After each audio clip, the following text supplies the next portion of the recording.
Welcome to another episode of A&M Political Views. We are your hosts for this evening, Aviance Watts. And I am Michelle Tyson. And today we're going to do something a little bit different.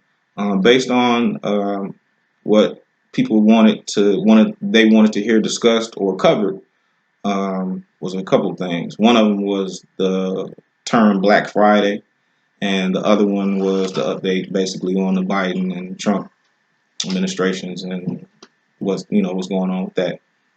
We instead of us making up our own subjects and just coming at you guys with them, we like to hear what you guys want to hear. So, so we can cover that on our next episode. So, with that being said, feel free to drop any comments or opinions or any ideas that you may have in the comments below, or you are more than welcome to go to our website as well. But today we're going to cover the term Black Friday and where it originated from. Depending on what you believe or want to believe, what you think it is, we don't really. It's three different areas that the term Black Friday originated from. One of them was the financial crisis in 1869. It was pretty much a gold scam, and it was conducted by two men by the name of Jay Gould, Gould, and Jim Fisk, like the car Fisk, and they conducted pretty much a financial crisis where uh, they bought gold up at a cheap price and turned around and sold it for a premium, and that pretty much crushed the economy. Um, the other one, and we encourage you to do further readings on this as well after the show. The second one was police officers in Philadelphia, and this was like 100 years later. The term Black Friday originated from. This is based on our findings. The Philadelphia Police Department. This Black Friday was still considered a bad thing. Let me cover that. Get that out the way first, because the term blackmail, black magic, that was considered black cat. That was all considered bad. So, um, the police department in Philadelphia, annually there was an Army and Navy football game on Saturday. Now that Friday, people just didn't come, and this was always the day after Thanksgiving, and crowds and families would flock the city of Philadelphia for shopping, restaurants, buses were crowded, shopping centers were crowded, traffic was heavy. It was hectic for the Philadelphia Police Department, so to speak. So they dreaded that day. Every year when that day came, they called it Black Friday. They hated it. So even though now it's considered the most popular or the most famous or the most known shopping day of the year, at that time in the 1960s, it still wasn't considered a good thing. Now, how did it become a good thing? Okay, like let's say around 10 years later in the 70s, like mid to late 70s, a lot of retailers in the city of Philadelphia, they wanted to embrace the term Black Friday. It was kind of hard because they wanted to actually change the name to Big Friday, but it didn't stick. So pretty much they want to capitalize on the term Black Friday. So what happened was a lot of retailers, they started preparing for for Black Friday to come. And after a while, they began to embrace that term Black Friday. And actually in the corporate world, a lot of people don't know, but the term black is a good thing money wise, because that's like saying you're in the green. As opposed to saying you're in the red where you short of money or whatever, or you owe or whatever. But that was pretty much a term used by corporate retailers, pretty much to send out the signal that we're gonna be in the black, we're gonna be in the green, pretty much once this holiday is up. So what they did, and then it started, and the term spread it across the country. So by the 1980s, the term Black Friday was embraced all across the country. So what a lot of retail stores started to do was every Black Friday they would start selling stuff at a cheaper price, for shoppers, because that was the day of shopping pretty much. Um, and they would make out pretty good money wise. Now the third one, now this is the most controversial one. Now, this is the one we wanted to know. This is the one I think a lot of people wanted to know.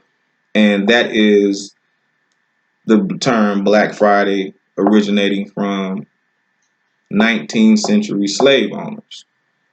Now, we are not saying it didn't happen, but based on our findings, we found little to no evidence for this to be true. Um, if you do find anything on, Black Friday originating from the slave trade, because, it was told in theory, people believe that slave owners around that time would sell slaves for the low, sell them for a cheaper price because the winter months was coming and they needed more help. So they would, sell the slaves off at a cheaper rate, and they saying that's where the idea Black Friday comes from. Once again, we're not saying this is not true. We didn't say it didn't happen, but according to our research, extensive research, we didn't find anything um, concerning, in regards to that. If you do, again, please feel free to share it with us, and we will be more than happy to cover that later. But again, that was not that was not to be true. So it was three things that it originated from, that it could have originated from, believed, and that was the financial crisis, the concerned Philadelphia Police Department, and some believe it was the slave trade. So a lot of us believe it was the slave trade. And if that's the case, I understand why everybody pushes Black Friday and especially now buy black and to shop black. If those were accurate accounts of what happened to our ancestors back in the day, then yes, we should turn Black Friday into spending. True enough, but spending black and black owned. Why keep giving those retailers who had nothing to contribute to our communities or to our people um, that one day of lots and lots of money? Let's make that day for us if that's the case. We are the biggest consumers. Right, we are the biggest consumers around actually, and we can start making changes if we put our dollars to where our manufacturers are black. Let's let's start shopping black. Let's start supporting our own businesses. And you guys, when we're supporting our own businesses, let's support them whether they're small. I don't care if they are Mom and pop, a mom and pop store or a black corporation. Everybody starts somewhere. You gotta have a structure in order to build a foundation. So if you don't have that blueprint, you're not gonna go anywhere. So with that being said, you guys, that's making America great again. That's making America great again. So if you guys are supporting one another, let's support one another wholeheartedly, and let's give each other that full support that we need. So speaking of America being great again. Oh, what is okay now? Donald Trump is still refusing to concede. The Republicans are already giving him. They're already telling him, man, let it go. Give Biden everything he needs. He still is not being readily available for the Biden administration to get everything they need as far as briefings and stuff like that.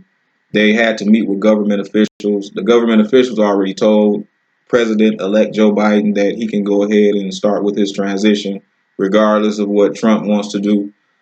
Trump is still not. He's still in denial. But at the same time, Trump is already. I mean, Michigan has certified Biden the winner. He won 2.8 million, and Trump won. I mean, no, not Trump, but Trump's was 2.6 million.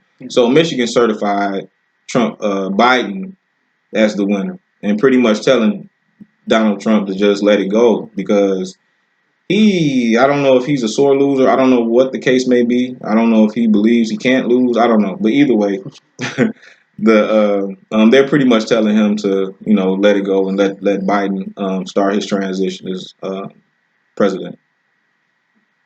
I think he just got that I don't want to sit down. I don't want to go nowhere. This is mine attitude. So while he's going out kicking and screaming, you guys, I thought I might update you on the food stamps, though. For the past year, Trump has been trying to eliminate the food stamp program. And, last year is when the coronavirus, popped up. And while he was giving out money, he was trying to get y'all money because he wanted to sit up there and cut them food stamps off.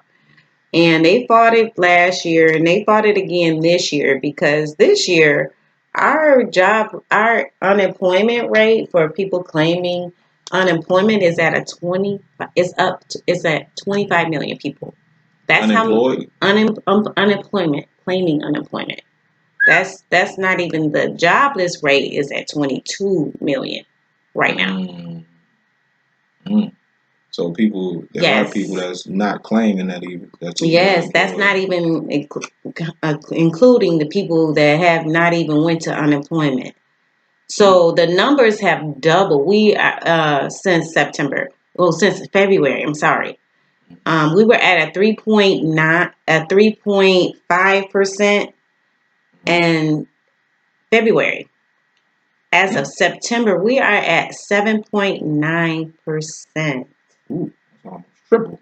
Yes, and that is jobless right now. So that is a lot, and that's just September's numbers.